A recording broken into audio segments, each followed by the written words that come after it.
फ़ायदा बता देती हूँ कि अगर आप रिजल्ट मेरा कॉमन मेरिट रैंक 5000 है लेकिन मेरा कैटेगरी रैंक ऐसा लगा सकते हैं कि हमें कौन सा कैंपस मिल सकता है। ज्ञान देने की आदत सबको होती है, मुझे टिप्स देने की है हर वीडियो के एंड में। अब आते हैं रियल लाइफ एग्जाम्पल्स पे। जनरल और from unreserved category you will, and this is super helpful because her category के लिए अपने ड्रीम चॉइसेस के साथ साथ रियलिस्टिक चॉइसेस भी रखो, उन्हें पहले प्रेफरेंस मिलेगा और आपको बाद में मिलेगा। Welcome back to my channel, this is Supriya and welcome to Supriya की डिज़ाइन दुनिया। एंड आई नो काउंसलिंग चल रही तो बहुत तरह की कन्फ्यूजन्स है। कैटेगरी रैंक और कॉमन मेरिट रैंक वाली प्रॉब्लम तो काफ़ी ज़्यादा होती है क्योंकि समझ ही नहीं आता कि कॉमन मेरिट रैंक और कैटेगरी रैंक में क्या डिफरेंस है और क्या अंदाज़ा लगा सकते हैं कि हमें कौन सा कैंपस मिल सकता है, क्या मिल सकता है या कुछ भी। तो पहले तो मैं ये बोलूँगी कि ऐसे रियलिस्टिक और ड्रीम दोनों प्रेफरेंस भर दो और आगे लक के ऊपर छोड़ दो क्योंकि अब तो एग्ज़ाम हो चुका है।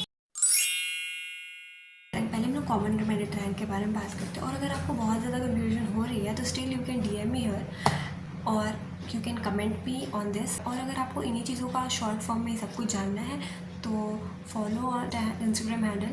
अभी तक तो मैंने ऐसा कुछ डाला नहीं है उस पर, लेकिन मेरे सारे कंटेंट्स हैं तो मैं सोच रही हूँ कि यूट्यूब से उठा के वहाँ पे भी डाल दूँ ताकि वहाँ पे DM करने में भी लोगों को बने। बहुत सारे बच्चों ने एग्ज़ाम दिया है और कॉमन मेरिट रैंक वो है जो ऑल इंडिया लेवल पे निकलता है। एग्जाम्पल से ही मैं सारा कुछ समझाती हूँ। तो यस, इफ़ अगर आपका रैंक 4000 है तो मतलब आपका ऑल इंडिया रैंक 4000 होने वाला है। मतलब जितने बच्चों ने एग्ज़ाम्स दिया है in despite of their categories their regions 4199 people are there who are above you. मुझे FD चाहिए, मेरा कॉमन मेरिट रैंक 5000 है लेकिन मेरा कैटेगरी रैंक 600 है, तो क्या मुझे हैदराबाद मिल सकता है? डजेंट मैटर कि आप SC ST OBC EWS या ओपन कैटेगरी में हो, यही आपका रैंक है। और अगर आप अनरिजर्व या जनरल कैटेगरी से आते हो तो कॉमन मेरिट रैंक के हिसाब से ही आपको कॉलेज मिलने वाला है। यस, तो अनरिजर्व कोटा वाले कॉमन मेरिट रैंक से खुश रहें क्योंकि उसी से मिलने वाला है। So now let's talk about category rank. And you are SC and your category rank is 540.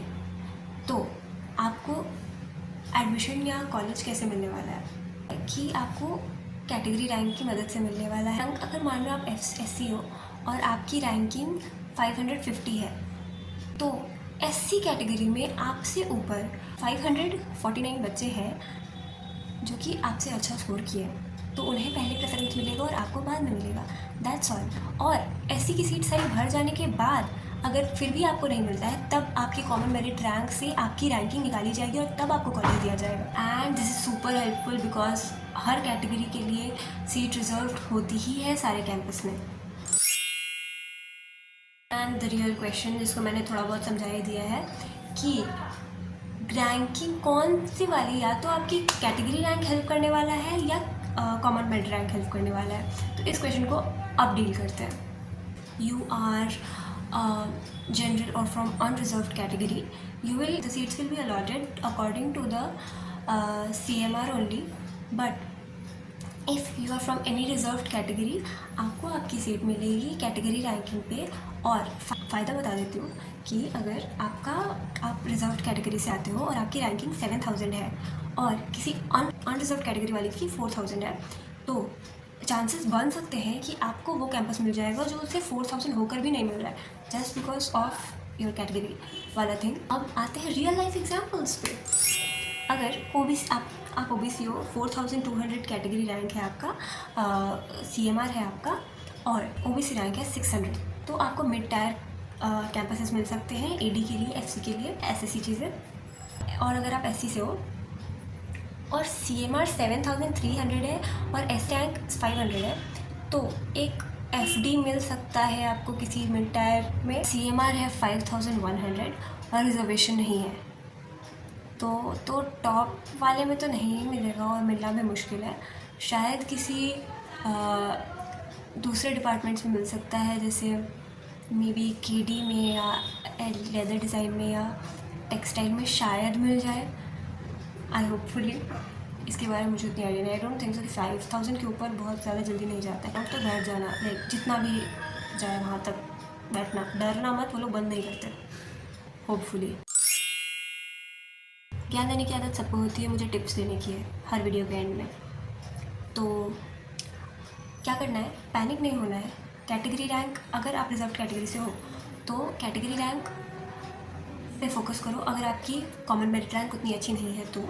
दूसरा कि अपने ड्रीम चॉइसेस के साथ साथ रियलिस्टिक चॉइसेस भी रखो और प्रेफरेंसेस बहुत ही वाइजली भरो। और प्लीज़ जाके मेरी कुछ पुरानी वीडियो देखो कि काउंसलिंग में क्या गलती नहीं करनी है आपको, और डरने की ज़रूरत नहीं है। कैंपस जो आपको पसंद है वो टॉप पे ही रखो, उसको नीचे मत रखना। ऊपर नीचे ऐसा नहीं है कि अगर आपने ऊपर वाले कैंपस जिसको आपके पहले देखेंगे वो नीचे से बढ़ते जाएंगे कि हाँ इसने सबसे नीचे जोधपुर भरा है तो पहले देखते कि जोधपुर मिल सकता है कि नहीं, उसको शायद ऐसा ही कुछ है। होपफुली आपका कन्फ्यूजन अब कैटेगरी रैंक और कॉमन मेरिट रैंक वाला जो कन्फ्यूजन है वो अब चला गया है। और मैं ऐसी वीडियोज़ डालती रहती हूँ, बहुत सारे डॉक्यूमेंट्स वाली प्रॉब्लम्स आ रही हैं लोगों को, और भी कुछ प्रॉब्लम्स आ रही है तो वो मैं अपने रील्स या शॉर्ट्स में डालूंगी या एक लॉन्ग फॉर्म वीडियो भी बना दूंगी कल तक। और अभी तो इतने सारे क्वेश्चन आ रहे हैं कि मैं 1 बाय 1 लॉन्ग वीडियोज़ ही मैं हर 1-2 दिन की गैपिंग में डाल रही हूँ। और मैंने तो बीच में वीडियो बनाना ही छोड़ दिया था, स्टार्ट ही ढंग से नहीं किया था चैनल, बट अब समझ में आ रहा है कि हाँ करेक्ट टाइमिंग है, मुझे थोड़ा पहले से शुरू करना चाहिए था, बट इट्स फाइन। जैसे जैसे ज़रूरत है, जैसे जैसे कमेंट्स आ रहे हैं या DMs हैं उसके हिसाब से मैं वीडियो बना दूँगी। Till then all the very best. Please tension मत लेना, सब कुछ अच्छा होगा, बस प्रेफरेंस को अच्छे से भरना, और नहीं आ रहा है भरने तो प्लीज़ जाके वापस से देखो, एडिटिंग का ऑप्शन शायद अभी तक होगा। Please don't forget to like, share, subscribe to my channel and meet you very soon.